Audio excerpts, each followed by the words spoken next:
مولانا گرو صاحب ہماری علیہ تھے اور بعد میں اسے فتوحی کے اندر دیکھا کہ جریر بن عبداللہ بلخی رضی اللہ تعالیٰ عنہ کا شاہی کا طریقہ یہ ہو گیا تھا کہ ایک مرتبہ اپنے غلام کو کہا جاؤ گھوڑا خرید کے لاؤ 300 میں اس نے گھوڑا خریدا تو دیکھ کر کے کہا کہ یہ گھوڑا تو 300 میں زیادہ کا ہے کہاں سے خرید کے لے آئے ہو اور گئے اس آدمی کے ساتھ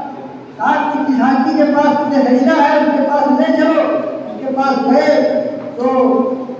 وہاں آدمی نے گھر گھوڑا اتنے میں بیچ دیا 300 میں بیچ دیا ہے یہ تو 400 کے لائق ہے اور اس کے بعد پھر آگے بڑھاتے رہے اس کو دیکھتے رہے اور دیکھ کر کے بڑھاتے رہے دام بڑھاتے اس کو 700 یا 800 میں خریدا یہ خیر خواہی ہم تک کوئی کہنے والا دنیا میں آج بھی پایا جاتا ہے آدمی سامان لیتا ہے تو اگر کوئی کسی قیمت میں خریدتا ہے سامان اور یہ جانتا ہے کہ آدمی اس کی طرح قیمت نہیں جانتا اور یہ کم میں بیچ رہا ہے تو کبھی بھی نہیں کہتا ہے کہ اس کی قیمت ہے اس سے زیادہ اتنا مزید لے دو بلکہ اسی میں کم کرانے کے لیے اور جریر رضی اللہ تعالیٰ نے اس کو نبھایا جو بیٹھ کی بیوی پر اس کو انہوں نے نبھایا کہ ہر مسلمان کے لیے خیرخواہی کریں گے تو خطیب کا امام کا طریقہ یہ ہونا چاہیے کہ وہ ہر مسلمان کے لیے اپنے ہر مخاطب کے لیے اپنے ہر مقتدی کے لیے وہ خیرخواہ ہو وہ یہ سمجھے کہ جو بات میرے لیے کہہ رہا ہے وہ میری خیرخواہی کے تحت کہہ رہا ہے اور خیرخواہی کا مطلب یہ ہے کہ بھلا چاہتا ہے ہمارے لیے وہ نہیں چاہتا ہے میرے لیے یہ ہمیشہ اس کے ذہن میں رہے اس طرح سے آدمی کو امام کو خطیب کو ان تمام چیزوں کی رعایت کرتی رہنی چاہیے اگر ان چیزوں کی رعایت نہیں کرتا ہے حالات حقوق کے حساب سے اس کا پتہ نہیں ہوتا ہے تو جو برداشتہ ہو گئی ہو تو معاملہ یوں ہے اس طرح کا کیس چل رہا ہے اس سے علاقے کے اندر دنیا کے اندر اور ماحول ہے اس وقت رمضان سے متعلق بات کی جائے اور وہ لہجہ سے متعلق وہ ہماری سے متعلق بات کر رہا ہے اس طرح سے حالات حقوق کے تحت چیزیں آنی چاہیے اور آدمی کو اپنے مخاطب لوگوں کی رعایت کرتے ہوئے ان چیزوں کو بیان کرنا چاہیے لہٰذا ہم میں سے جو لوگ بھی اس کے لیے منتخب ہو کہیں کسی مسجد کے اندر عمل کرے یا کسی مسجد کے اندر فتوا دے تو یہ نہ سمجھے کہ یہی آسرا ہے ہمارے لیے بلکہ یہ کوئی ایک سائز کی چیز ہے جانب کی چیز ہے اگر کام کوئی اور ہونا چاہیے جیسا کہ ہمارے اخلاق کرتے رہے تھے کوئی کام کرتے تھے جماعت ہر شخص کو پڑھتی ہے زیادہ جو شخص علم رکھتا ہے جو شخص سے انبیاء ہو گیا ہے ایسے شخص کو چاہیے کہ وہ سلام کے اندر پہنچ کر کے وہ امامت کرے اور اس کو امام مقرر کیا گیا ہو اور ان کا تنخواہ ہو اس کے لیے اس کی کوئی حال حیثیت نہیں ہے بلکہ وہ کوئی ایسا کام کرتا ہے بزنس کر رہا ہے تقریب کر رہا ہے کسی طرح کا کوئی کام کر رہا ہے وہ کیا کرے وہ پورے بنا کسی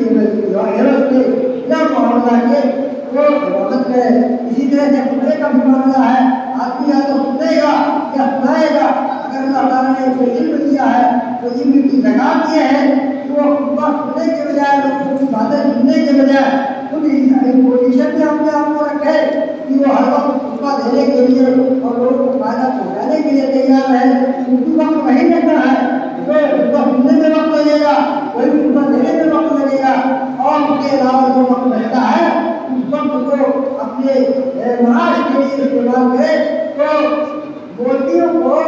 علماء کو ایک بڑی شکایت یہ رہتی ہے کہ ان کو اس پر صحیح تنخواہ نہیں ملتی ہے اور صحیح ان کا معاش نہیں چلتا ہے حقیقت یہ ہے کہ یہ ان کی اپنی کوتاہی ہے ان کو چاہیے کہ معاش کا اس سے کوئی واسطہ نہ رکھے معاش اللہ عالمین دے گا اور اگر آدمی چاہے تعلق کی وہ اللہ کے راستے میں محنت کرنے کے لیے تیار ہو جاتے ہیں اللہ عالمین کے روٹی کا ذمہ ہوتا ہے ان کو راستہ دکھاتا ہے ان کو روٹی کیسے ملے گی اور تمہیں یہ کام کیسے کرنا ہوگا لہٰذا معاش کا کوئی اور حل ڈھونڈنا چاہیے اور امامت کی دعوت کو بطور پیشہ استعمال نہیں کرنا چاہیے بلکہ یہ تطوعاً اس طرح سے